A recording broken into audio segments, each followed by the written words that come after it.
নমস্কার সুপ্রিয় দর্শক বন্ধুরা, কেমন আছেন আপনারা? আশা করি আপনারা খুব ভালো আছেন। তো আরও একবার স্বাগতম আমার এই ইউটিউব চ্যানেলে। গতকাল মমতা ব্যানার্জি জানালেন ফেসবুক এবং টুইটার থেকে পোস্ট করে জানিয়েছেন বাংলা শস্য বীমা যোজনার ফসলের ক্ষতিপূরণের টাকা 9 লক্ষ কৃষকের 350 কোটি টাকা ট্রান্সফার করা হলো। এবং আপনি ভাবছেন আমার ব্যাঙ্ক অ্যাকাউন্টে এখনও তো বাংলা শস্য বীমার টাকা এলো না। তাহলে গতকাল যে মাননীয় মুখ্যমন্ত্রী মমতা ব্যানার্জি টাকা ট্রান্সফার করলেন, কেন এখনও আসেনি? তা বলে কি আপনি টাকা পাবেন না?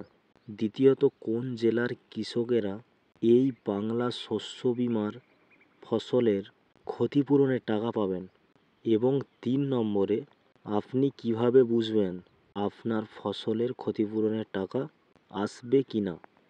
সেই সমস্ত তথ্য নিয়ে আজকে এই ভিডিওর মাধ্যমে সব কিছু আলোচনা করব। তো অবশ্যই আপনারা ভিডিওটা দেখবেন।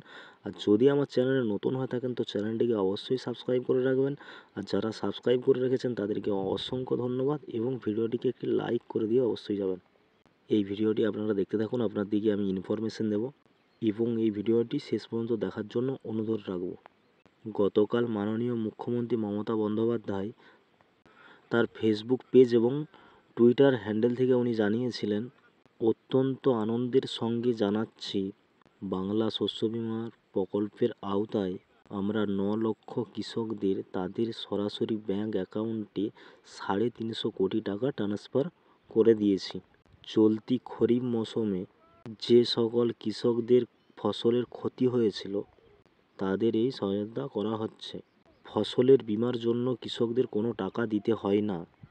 ধান, আলু, আখসহ সব ফসলের প্রিমিয়ামে পুরো টাকা রাজ্য সরকার দেয়। এটা আমাদের গর্ব যে 19 সালে চালু হওয়ার পর কেবলমাত্র আমাদের সরকার 12 লক্ষ কৃষককে মোট 3,500 কোটি টাকা প্রদান করা হচ্ছে। আমরা বরাবর বাংলার কৃষকদের পাশে ছিলাম, পাশে আছি এবং পাশে থাকব। এই পোস্টটি মমতা বন্দ্যোপাধ্যায় করেছে, তো আপনারা অবশ্যই দেখে নেবেন। আর এবং আপনারা বলছেন যে আপনাদের অ্যাকাউন্টে এখনও টাকা ঢোকেনি।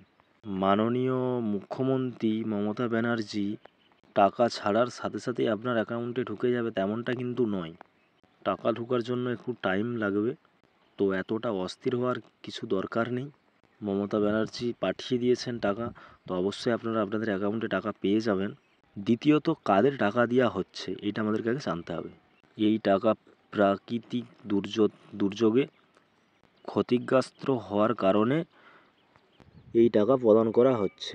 এবং আপনারা জানেন যে দানা ঘূর্ণিঝড়েতে প্রচুর ক্ষতি হয়েছিল, অনেক কৃষকের চাষ নষ্ট হয়ে গিয়েছিল, ওই জন্য এই টাকা প্রদান করা হচ্ছে।